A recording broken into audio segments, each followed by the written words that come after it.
Hello. Hello, कैसन बड़ा तू? जिंदा बानी, अभी सांस चलता। अरे अरे तू नशा भी करे लगला? ई नशा तू ही तो देले बाड़ू। ओहो, ई का पागलपंती वाला बात करे तरह? हाँ,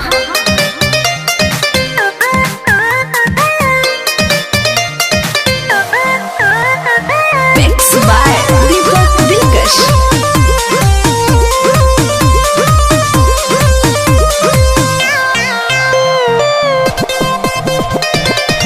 बोला कैसे रहत बाड़ा, कैसे तू सहत बाड़ा, दर्द जुदाई जानू कुछ न कहत बाड़ा।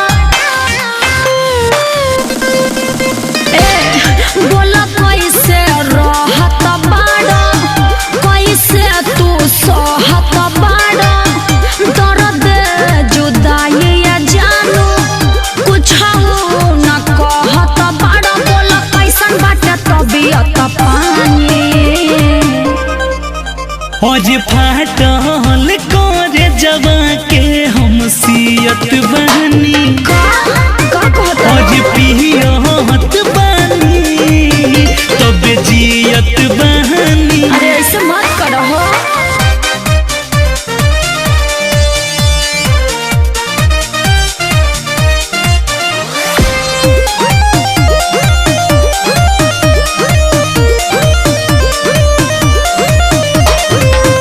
हम समझा के ओइनी, क्रिया धरा के ओइनी, रखी हम मना के अपन दिल के। देखो, होश मत खो।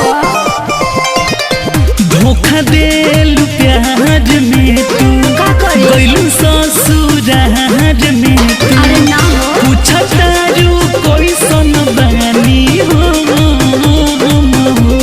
अरे इतना काहे खिसियात बड़ा? काहे करेला शरीरिया के हानि? आज फाटल करे जवा के हम सियत बहनी, काहेला? आज पियत बानी तब जियत बहनी। अरे ठीक नहीं खे।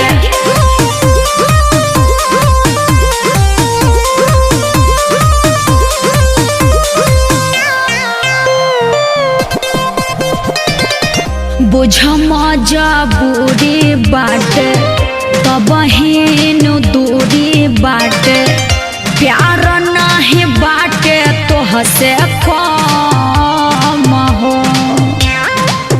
अरे विश्वास तो करो। चिंता अब का तू कैलू, ना हो। दिलवा तू तुरिए गइलू। का करती? रहो बलमुआ से तू मिल के। वो तो मजबूरी नु रहे।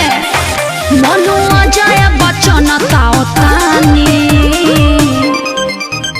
आज फाटल करे जवा के सियत बहनी, ई ठीक नहीं खपरत। आज पियत बानी तब जियत बानी।